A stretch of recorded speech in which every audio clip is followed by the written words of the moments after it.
আসসালামু আলাইকুম প্রিয় দর্শক, অন্য মঞ্চের আলাপচারিতায় আপনাদের সকলকে স্বাগত জানাচ্ছি।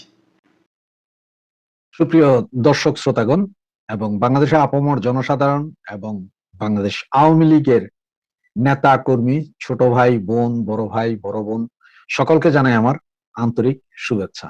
এতক্ষণ আপনার হেডলাইন, থাম্বনেল বা ব্যানার দেখেই বুঝেছেন যে আমি লিখেছি যে 5 জন উপদেষ্টা শেখ হাসিনার কাছে সেফ এক্সিট চেয়েছেন।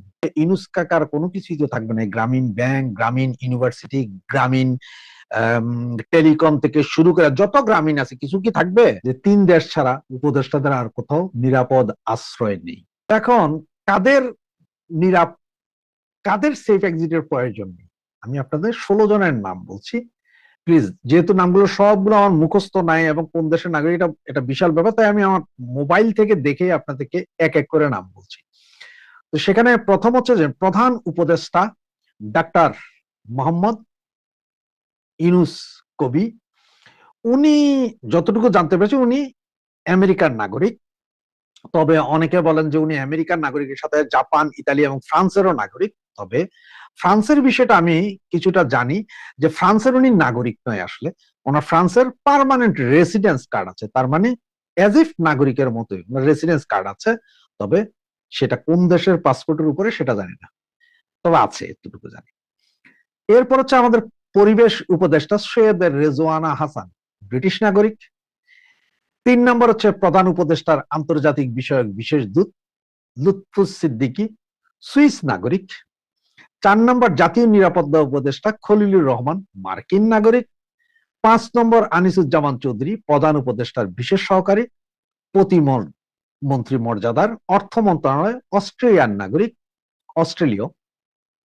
6 নম্বর সুফিউর রহমান, প্রধান উপদেষ্টার বিশেষ সহকারী, প্রতিমন্ত্রী মর্যাদার, পররাষ্ট্র মন্ত্রণালয়, সুইস নাগরিক। 7 নম্বর শেখ মইনুল উদ্দিন সেতু মন্ত্রণালয়ে আছেন, মার্কিন নাগরিক। 8 নম্বর ফয়েজ আহমেদ তাইয়েব, উনি টেলিযোগাযোগ মন্ত্রণালয়ে আছেন, ডাচ নাগরিক। আশিক চৌধুরী, প্রতিমন্ত্রী বিনিয়োগ উন্নয়ন, যাকে আবার আমরা এই ফিডার বেবি বলি, উনিও ব্রিটিশ নাগরিক। আলী রিয়াজ, সবাই চিনেন, বেটা বাটপার, মার্কিন নাগরিক। তারপর আছে বদিউল আলম মজুমদার, সংস্কার কমিশন, মার্কিন নাগরিক। কামাল আহমেদ, গণমাধ্যম ও সংস্কার কমিশন, উনি ব্রিটিশ নাগরিক। মোস্তফা হোসেন খান, দুর্নীতি দমন কমিশন, ব্রিটিশ নাগরিক। মনির হায়দার, প্রধান উপদেষ্টার বিশেষ সহকারী, মার্কিন নাগরিক। এবং 15 নম্বর হচ্ছেন যে মুশফিক ফজল আনসারি, সিনিয়র সচিব মর্যাদার, বাংলাদেশের মেক্সিকোর রাষ্ট্রদূত, উনি হচ্ছেন যে মার্কিন নাগরিক। এবং সাজিব এম খায়রুল ইসলাম, প্রধান উপদেষ্টার ব্যক্তিগত যুগ্ম সচিব মর্যাদার, মার্কিন নাগরিক। এনারা, এই 16 জনের নাম আমি আপনাদেরকে বললাম। এর বাইরে আর যারা আছে তাদের সবার সম্ভবত বাংলাদেশি পাসপোর্ট আছে। আসিফ নজরুল স্যার, অমুক তমুক, আরো অনেক আছে। আর এনসিপি তো সবগুলারই বাংলাদেশি পাসপোর্টধারী। তাহলে এখন কত হচ্ছে, যেই 16 জনের নাম বললাম, ওনারা সেফ এক্সিট কার কাছ থেকে চাইবেন এবং কেন চাইবেন? সর্বপ্রথম কথা, আমার প্রশ্নটা প্লিজ একটু শুনেন, যে কার কাছে চাইবেন। এখন আজকের জনকণ্ঠে একটা নিউজ, যে 5 জন উপদেষ্টা শেখ হাসিনার কাছে সেফ এক্সিট চেয়েছেন।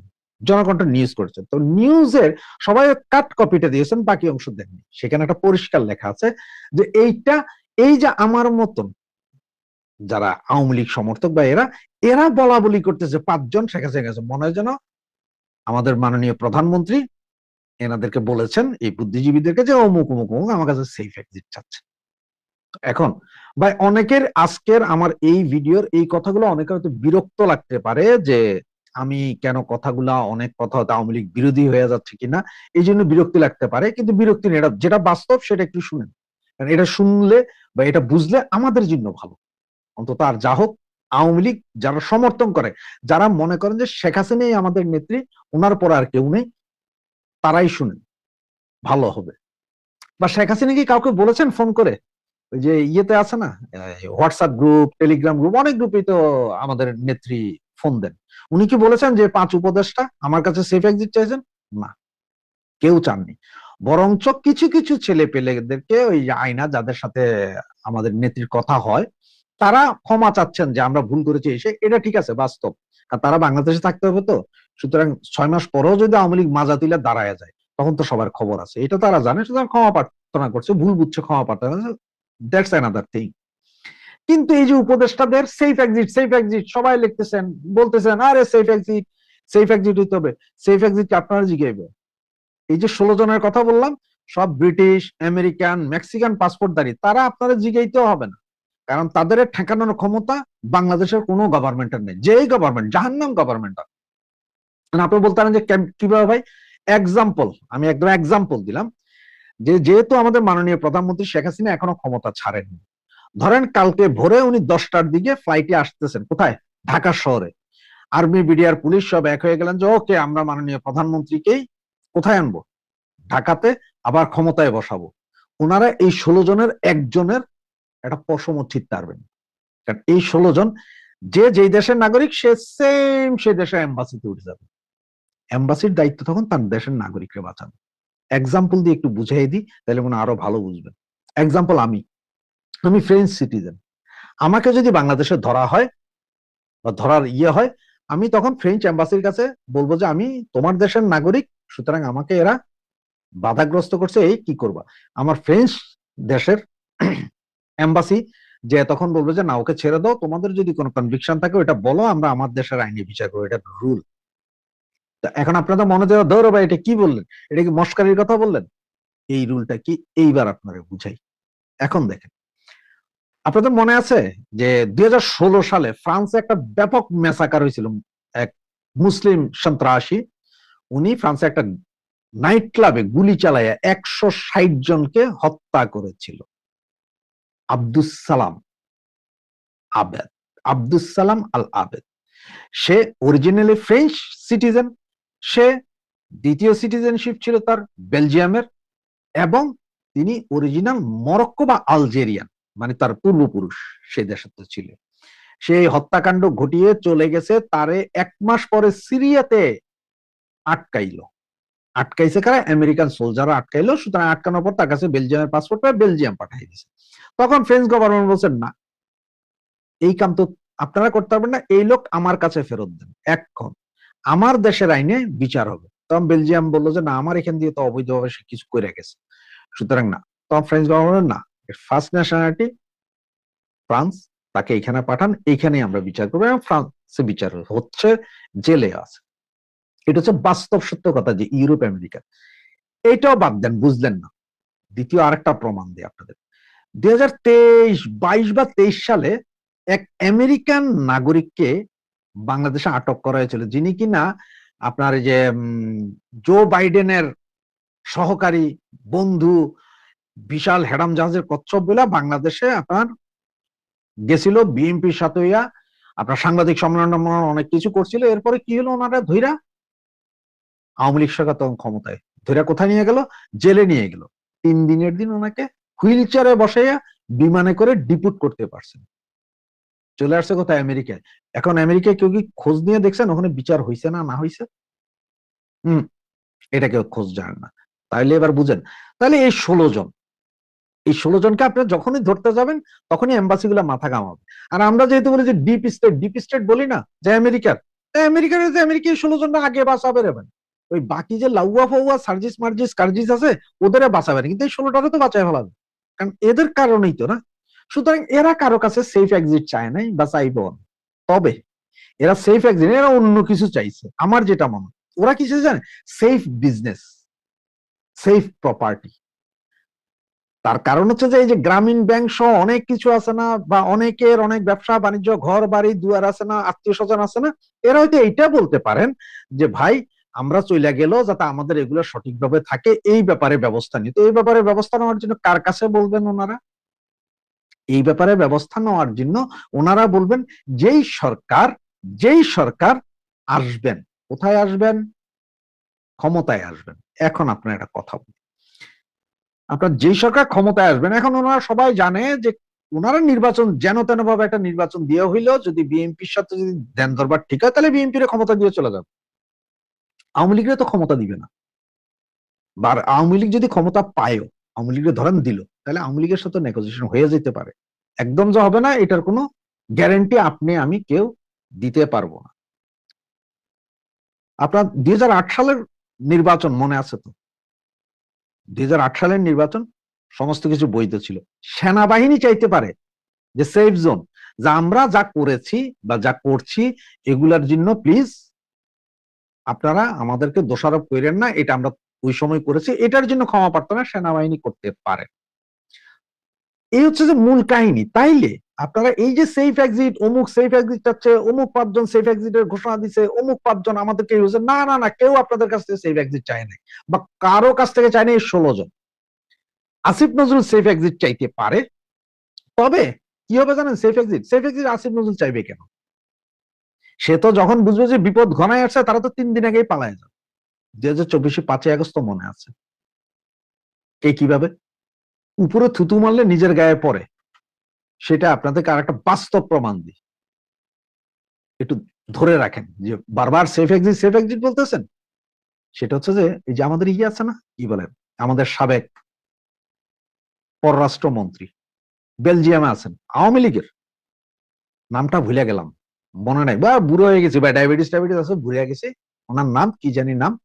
আচ্ছা, ওনাকে কিন্তু ধরছিল, সেটা ছবি ভিডিও ফুটেজ সহ আছে। ধরার 5 দিনের মাথায় উনি আবার দেশ ত্যাগ করেছিলেন। উনি দেশ ত্যাগ করেছিলেন বেলজিয়াম পাসপোর্ট দিয়ে। কেউ ধরছে? দেশ ত্যাগ করছেন বেলজিয়াম পাসপোর্ট দিয়ে। যেদিন উনি দেশ ত্যাগ করছেন তখন কিন্তু অলরেডি শেখ হাসিনা সহ সবার বাংলাদেশি পাসপোর্ট বাতিল হয়ে গেছে। তাহলে উনি বের হলেন কেমনে? Passport Belgium. 5ই আগস্টের আগেও তো অনেকে বের হয়ে গেছেন না? ভিডিও কনফারেন্সের কলগুলো শুনছেন না? যে কেউ কেউ এমনও বলতেছেন যে প্রাইম মিনিস্টার, প্রেসিডেন্টকেও বলতেছেন যে একটু ফোন দিয়া এসআই সাহেবরা বলেন গর্দব গুলা। বের হয়েছে না? ওরা কি সেফ এক্সিট চাইছিল কারো কাছে? না, সবাই বের হয়ে গেছে, একজনও নাই, সব বের হয়ে গেছে। তাহলে আপনারা কিভাবে মনে করেন যে এখন যারা এই যে ক্ষমতা চালাচ্ছে তারা আপনাদের কাছে বা বিএনপির কাছে, জামাতের কাছে সেফ এক্সিট? না, তারা যদি দেখে যে তাদের অবস্থান খারাপ, তারা সটকে পড়বে। এবং ডুয়েল সিটিজেনশিপ, 16 জনের ডুয়েল সিটিজেনশিপ আছে। এই ডুয়েল সিটিজেনশিপ যাদের আছে তাদের এটা থাকা অবৈধ কিছু নাই, থাকতেই পারে, শুধু তাদের নিরাপত্তার তো জায়গাই আছে, সেফ এক্সিটের জায়গা তাদের আছে। যাদের সিটিজেনশিপ বাংলাদেশি, অন্য কোনো দেশের নাই, তাদের জন্যই বিপদ আছে। তাদের ঠেকাবেন কিভাবে? আর ওই যে আমি বললাম যে 3 দেশ ছাড়া বাকি দেশগুলোতে নিরাপদ না, আসলে নিরাপদ না সেটাও কতদিন জানেন? হয়তো সর্বোচ্চ 1 মাস, 1.5 মাস, 2 মাস, এর বাইরে কিছুই না ভাই। কেন বলতেছি সেটাও বুঝাই দিই আপনারা।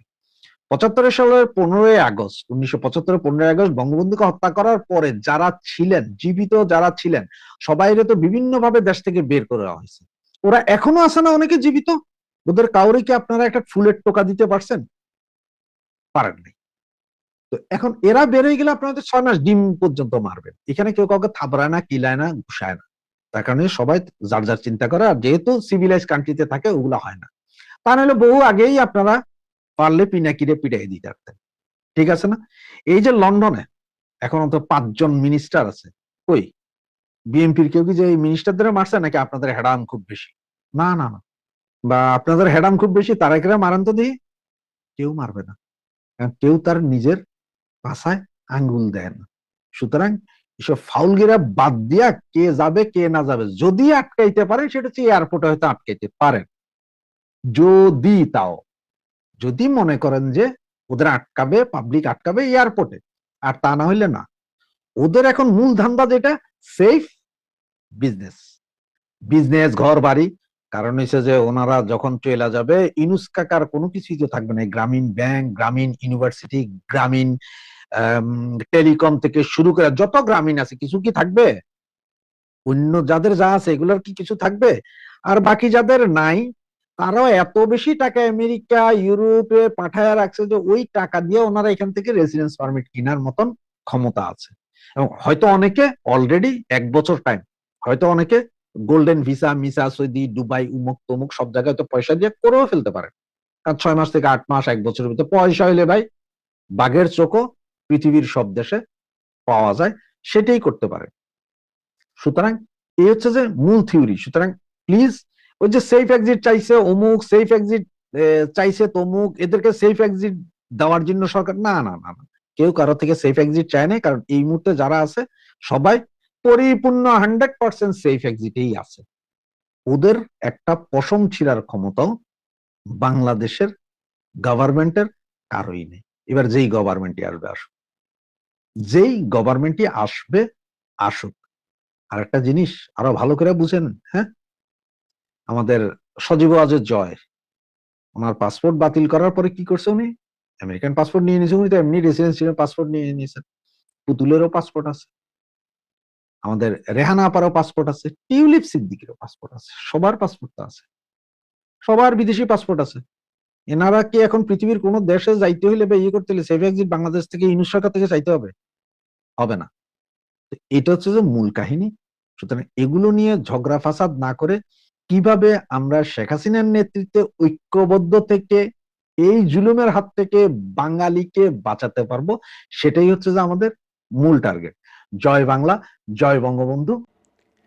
গত দুদিন থেকে বাংলাদেশের একটি বিশেষ নিউজকে বাংলাদেশের এক শ্রেণীর জোকার মাওলানারা খুব দম্ভের সহিত তার ইউটিউব পেজে এসে, ফেসবুক পেজে এসে প্রচার করছেন। তো এই খবরটি কি? খবরটি হচ্ছে যে সাম্প্রতিক বাংলাদেশের হাইকোর্ট একটি রিট পিটিশনের নিষ্পত্তি করেছেন। তো নিষ্পত্তি করা এই রিট পিটিশনটা আসলে কি? আপনারা জানেন বাংলাদেশে 1962 এর আগে মুসলমান পুরুষদের জন্য একাধিক বিয়ে করার ক্ষেত্রে কোন রকমের রেস্ট্রিকশন ছিল না। অর্থাৎ এক বউ আছে, চাইলে আপনি আরেকটি বিয়ে করে ফেলতে পারতেন। দেশে দেশে ঘুরে ঘুরে যারা বিবাহ পাগল, তারা দেশে দেশে ঘুরে ঘুরে, যারা নারীর লোলুপ, তারা দেশে দেশে ঘুরে ঘুরে একাধিক বিয়ে করতেন, 3টা 4টা 5টাও বিয়ে করতো। রংপুরে, ঢাকায়, চিটাগংয়ে, রাজশাহীতে যেখানে যেত সেখানেই একটা বিয়ে করে বসতো। তো এই অবস্থা দেখে এই সামরিক শাসক আইয়ুব খুব মর্মাহত হলেন। তিনি তখন 1962 সালের পারিবারিক অধ্যাদেশ নামে একটি অধ্যাদেশ জারি করলেন। সেই অধ্যাদেশে, মুসলিম পারিবারিক অধ্যাদেশ, সেই অধ্যাদেশের সেকশন 6-এ একটি কথা রয়েছে যে কোনো মুসলিম পুরুষ যদি দ্বিতীয় বিয়ে করতে চায়, অর্থাৎ স্ত্রী থাকা অবস্থায় যদি আরেকবার বিয়ে করতে চায়, তাহলে প্রথম স্ত্রীর পারমিশন নিতে হবে। আর প্রথম স্ত্রী যদি পারমিশন না দেয়, সেই ক্ষেত্রে একটি সালিসি কমিশন হবে। সেই সালিসি কাউন্সিল যদি পারমিশন দেয় তাহলে দ্বিতীয় বিয়ে করা যাবে, তা না হলে করা যাবে না। এখন এই সালিসি কাউন্সিল শুধু স্ত্রীর পারমিশন সালিসি কাউন্সিল নয়। এটা কেন? অর্থাৎ স্ত্রীর পারমিশনকে পাশাপাশি সালিসি কাউন্সিল কেন রাখা হলো? ধরেন অনেক সময় দেখা গেল সম্পত্তির কারণে, সন্তানের কারণে হাজব্যান্ড এবং ওয়াইফ দুই জায়গায় আছে, কিন্তু স্ত্রী কোনো রকমের পারমিশন দিচ্ছে না, আবার স্বামীর ঘরেও আসতেছে না। সেই ক্ষেত্রে স্বামী বিয়ে করতে পারছে না, তার জীবন মানবেতর যাচ্ছে, তার বাইরের দিক ভিতরের দিক সামলাতে সামলাতে তার ব্যক্তিগত জীবন শেষ হয়ে যাচ্ছে। তো এই রকম অবস্থা একটি বিধান রাখা হয়েছে যে স্বামী যদি স্ত্রীর কাছ থেকে পারমিশনটি নিতে না পারেন, অর্থাৎ স্ত্রী যদি স্বামীর কথায় আলোচনায় যদি সন্তুষ্ট হয়ে তাকে দ্বিতীয় বিয়ে করার পরামর্শ মানে পারমিশন না দেয়, তাহলে সেখানে একটি সালিসি কাউন্সিল হবে। তো সালিসি কাউন্সিলে স্বামীর পক্ষে একজন, স্ত্রীর পক্ষে একজন, দুইজন মানুষ থাকবে অন্তত পক্ষে। তারা দুইজনে আলাপ আলোচনার ভিত্তিতে যদি এই মতে একমত হয় যে স্ত্রী আর ফেরার সম্ভাবনা নেই, স্ত্রী তালাক চায় না কিন্তু স্বামীর ঘরেও ফিরতে চায় না, অথবা স্ত্রী শারীরিক মানসিক ভাবে পর্যদস্ত, অসুস্থ অথবা অক্ষম, এই রকম অবস্থায় স্বামী স্ত্রীর কাছ থেকে পারমিশন না পেলেও ওই সালিসি কাউন্সিলের মাধ্যমে সেই পারমিশন নিয়ে দ্বিতীয় বিয়েটি করতে পারতেন। তো বাংলাদেশ স্বাধীন হয়ে গেল 1971 সালে। 1971 সালে স্বাধীন হওয়ার পর সেই বিধানটি কিন্তু বাদ দেওয়া হয়নি। অর্থাৎ যে স্ত্রীর পারমিশন ব্যতিরেকে স্বামী দ্বিতীয় বিয়ে করতে পারবে, এই রকম বিধানটিকে অ্যাকসেপ্ট করা হলো বাংলাদেশে 1974 সালে একটি আইনের মাধ্যমে। 1974 সালের মুসলিম পারিবারিক আইন, সেই আইনে অধ্যাদেশে সরকার যেটা করলো যে পাকিস্তানে আইয়ুব সরকারের যে ফরমানটি ছিল, অর্থাৎ যে অর্ডিন্যান্সটি ছিল, সেই অর্ডিন্যান্সের এই পার্টিকুলার অংশটি বাংলাদেশের আইনে অ্যাডাপ্ট করে নিল। শুধু এটি না, এখানে আরো একটা বিষয় আছে, এটার সাথে আরো দুইটা বিষয় আছে খুব গুরুত্বপূর্ণ। একটা বিষয় হচ্ছে যে স্ত্রীকে যদি তালাক দিতে হয় তাহলে আপনি চেয়ারম্যান বরাবরে একটি নোটিশ দিতে হবে। সেই নোটিশ দেওয়ার পর 3 মাসের মধ্যে চেয়ারম্যান চেষ্টা করবে স্বামী এবং স্ত্রীর মধ্যে সম্পর্কটা আবার জোড়া দেওয়া যায় কিনা, পুনঃস্থাপন করা যায় কিনা। 3 মাসের মধ্যে যদি চেয়ারম্যান অসমর্থ হন তাহলে এই তালাকটি কার্যকর হবে। অর্থাৎ চেয়ারম্যানের কাছে নোটিশ না দিয়ে যদি কোনো তালাক দেওয়া হয় সেই তালাকটি বৈধ তালাক হিসেবে গণ্য হবে না। অর্থাৎ আপনি মাঠে গরু অন্য লোকের দান খেয়ে ফেলছে, তার কথা শুনে এসে বউকে তালাক দিয়ে ফেললেন, ছেলে বাজারে হাঁস বিক্রি করে ফেলছে, বউকে এসে তালাক দিয়ে ফেললেন। এইরকম অবস্থা থেকে পরিত্রাণের জন্য, নারীদেরকে সুরক্ষা দেওয়ার জন্য এই আইনটি করা হয়েছে যে একটি ইউনিয়ন পরিষদে বা পৌরসভায় নোটিশ না দিয়ে 3 মাস অতিক্রান্ত, 90 দিন অতিক্রান্ত না হলে হাজব্যান্ড তালাক দিতে পারবে না। তৃতীয় আরো একটি বিষয় এই অর্ডিন্যান্সের মাধ্যমে নিয়ে আসা হয়েছিল, সেটা হচ্ছে doctrine of representation. Doctrine of রিপ্রেজেন্টেশনটা মানে হচ্ছে কোনো ব্যক্তির, কোনো একটা শিশুর বাবা যদি তার দাদার আগে মারা যেত তাহলে দাদার সম্পত্তিতে পিতার অংশটি তিনি আর পেতেন না। এই 1962-তে এই মুসলিম পারিবারিক আইনে এই আইয়ুব খান কি বললেন যে দাদার আগে যদি বাবা মারা যায় আর যদি কোনো সন্তান যদি ওই ভদ্রলোকের থাকে, অর্থাৎ যে যারা ভিকটিম তারা বাবার রিপ্রেজেন্টেশন, অর্থাৎ বাবা বেঁচে থাকলে যে সম্পত্তিটা পেত, নাতিরা সেই সম্পত্তির অধিকারী হবেন। তাহলে ব্যাপারটা বোঝেন, এখানে 3টা বিষয় আসছে। একটা বিষয় হলো স্বামী দ্বিতীয় স্ত্রী গ্রহণ করতে চাইলে স্ত্রীর অনুমোদন অথবা সালিসি কাউন্সিলের অনুমোদন লাগবে। দ্বিতীয়ত, স্ত্রীকে তালাক দিতে গেলে স্বামীকে 3 মাস আগে নোটিশ দিতে হবে। তৃতীয়ত, মুসলিম পারিবারিক আইনে, ইসলামিক আইনে দাদার আগে যদি বাবা মারা যায় নাতিরা যে সম্পদ পেত না, সেখানে নাতিদেরকে বাবার সমপরিমাণে অধিকার দেওয়া হয়েছে, যেটাকে বলা হয়েছে ডক্ট্রিন অফ রিপ্রেজেন্টেশন, বাংলায় বলে প্রতিনিধিত্বের নিয়ম। অর্থাৎ বাবার প্রতিনিধিত্ব করবে নাতিরা। তো এইরকম অবস্থায় এই 3টা বিষয়কে বাংলাদেশের আইনে অ্যাডাপ্ট করে নেওয়া হয়েছে। এবং নাসিমা বেগম নামে একটি মামলায় সর্বশেষ এই 2021 শতাব্দীতে এসেও পাকিস্তানের সুপ্রিম কোর্ট রায় দিয়েছে যে এখনো এই চেয়ারম্যানের অনুমোদনবিহীন, অর্থাৎ চেয়ারম্যানকে 90 দিনের আগে তালাকের নোটিশ না দিয়ে যদি তালাক দেওয়া হয় সেই তালাক বৈধ নয়। তার মানে এখনো পাকিস্তানের মতো শরিয়া আইনও এটাকে অ্যাকসেপ্ট করে। তো এই রকম এই 3টা বিধির মধ্যে একটা বিধি নিয়েই কিন্তু সুপ্রিম কোর্টে সাম্প্রতিক একটি রিট হয়েছিল। সেই রিটটির কথা ছিল, মূলত রিটটি করা হয়েছিল যে এই অধিকারটাকে স্বামী যে স্ত্রীর পরামর্শ ব্যতিরেকে, অর্থাৎ স্ত্রীর পারমিশন বা শরিয়া মানে সালিসি কাউন্সিলের অনুমোদন ব্যতিরেকে তালাক দিতে পারবে না, এটাকে আরো ব্রড করার জন্য একটা রিট করা হয়েছিল। তো গত পরশুদিন বা গতকাল সেটির রায় হয়। হাইকোর্ট রায় দিয়েছে। রায়টা কি দিয়েছে? ওই রিটটি খারিজ করে দিয়েছে। অর্থাৎ আইনটি যেভাবে আছে সেভাবে রেখে কিছু অবজারভেশন দিয়ে এই রিটটি খারিজ করে দেওয়া হয়েছে। তার মানে খারিজ করে দেওয়া মানে হচ্ছে নতুন করে কোনো আইন হয়নি।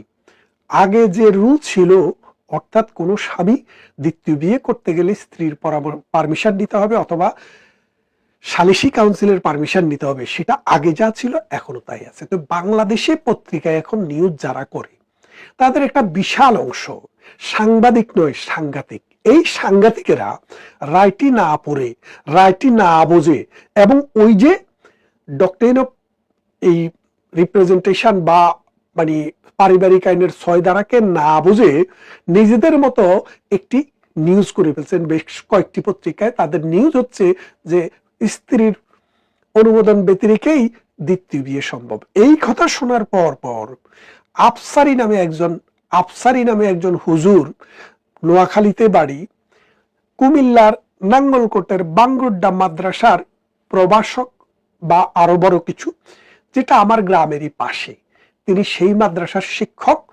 তিনি আসলে কি হুজুর নাকি জোকার, মাঝে মাঝে এই জিনিসটা নিয়ে আমি কিন্তু খুব একটা চিন্তার মধ্যে থাকি। তো আমি দেখি যে তার একটা বক্তৃতার ভিতরে জোকারি যে পরিমাণে থাকে, ইসলামী দর্শন, ইসলামী চেতনা সেটা কিন্তু সেই পরিমাণে থাকে না। তিনি বললেন যে মহানবীর বহু বিবাহের যে ট্রেডিশন, সেই ট্রেডিশনকে সুপ্রিম কোর্ট মুক্ত করে দিয়েছে, আলহামদুলিল্লাহ।